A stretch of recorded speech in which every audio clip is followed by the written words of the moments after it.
This is Duke University. Global trade and environmental justice. Human rights issues are still.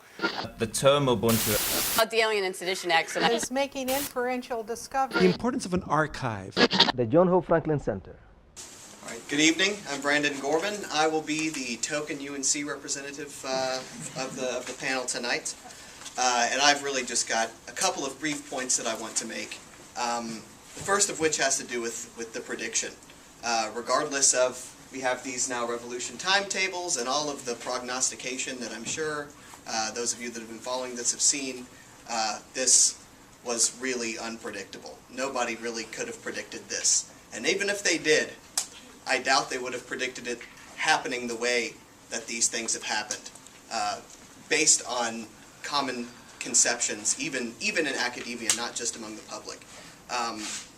Basically, the first point I'd like to make is that hegemonic discourse and co-opted associations are not necessarily as hegemonic or co-opted as we think they are, right?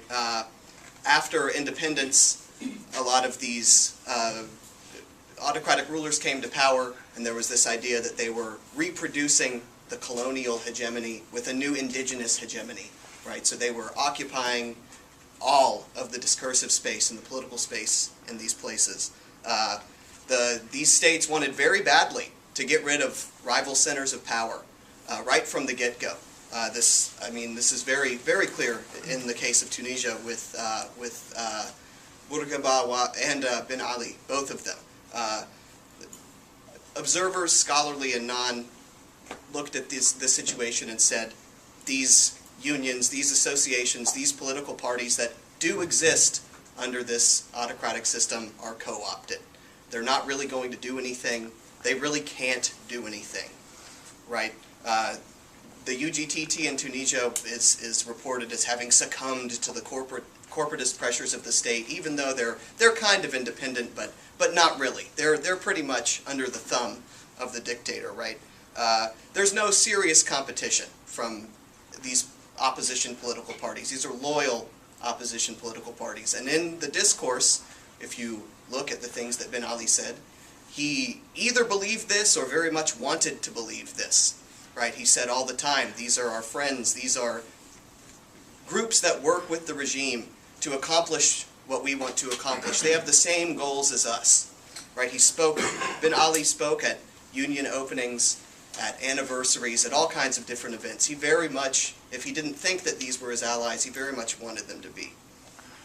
There was an article on Human Rights Watch in October of 2010 that specifically said these Tunisian unions, especially the trade unions and the student unions, are oppressed and they can't do anything and they have no power.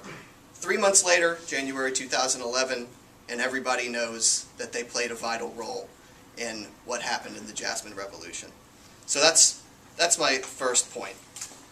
My second point is that in doing research on discourses of democracy and freedom in authoritarian context, specifically in the North African context, the Arab North African context, you see something of a self-orientalization going on here. People like Mubarak himself and Ben Ali as well would say in their speeches, we've given you the democracy that you deserve, the democracy that you're ready for. You need us. You need us to give you stability. You need us to make sure that you are not out there killing each other, right? This is said all the time. And this continued even up until the present moment. When Mubarak gave his speech on January 28th, he talked about stability, he talked about security, and he talked about the need to keep the lid on the chaos, right? The violence that ended up having to be staged, as we saw today. As a matter of fact, when I was watching the news today, I saw one of these banners held up by these pro-Mubarak rent-a-group folks that said the following: Istiqrar, Aman, Islah, Mubarak. Stability, security, reform, Mubarak. Right? This plays right into all the things that Mubarak has said for the past 3 decades and continues to say even now. You see this idea among these same leaders that the people of these countries cannot be trusted, because if it were not for them, the Islamists would come, right? These crazy religious people, these people that live here are crazy, and they're religious zealots, and if you get rid of us, they will surely take the power next, right?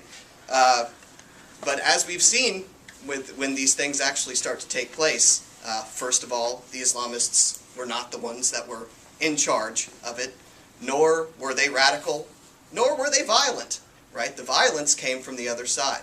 It had to be staged. So my final point is, whether or not Tunisians, Egyptians, these people that live under these regimes in general, maybe bought these discourses for a while, and now they don't anymore, it's clear they don't anymore. If they were effective before, we were talking about this at the dinner before the talk, the curtain has been pulled back, the Wizard of Oz has been exposed, right? It's not, they don't see it anymore. The more that these leaders come out and give speeches again and again, trying to restate their purpose, just the matter their people tend to get, right? We can say that there is at least one group who does still believe these discourses. And I think that that's the Western media, Western governments, and even Western people to a degree. And I'll just end on this anecdote. Watching CNN when President Mubarak gave his speech last night saying that he was going to not run again.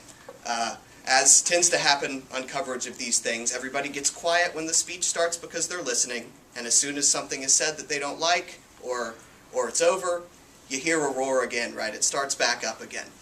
Watching this on CNN, when this happened, after Mubarak said he would not run again, you could hear the roar again, and the CNN anchors were saying, this is okay, the people they're happy with this. This is an expression of jubilation. They're happy that this has taken place and that Mubarak is ready to let it go after a little while, right? So maybe, I don't know how long, but a few minutes go by, and the CNN correspondent on the ground busts in, I guess, and says, actually, what they're chanting is leave, leave, leave. And the CNN anchors were befuddled and confused, and it just kind of switched on to the next person talking about it after that point. So those are the points I have to make. Thank you. Produced by Duke University. Online at duke.edu.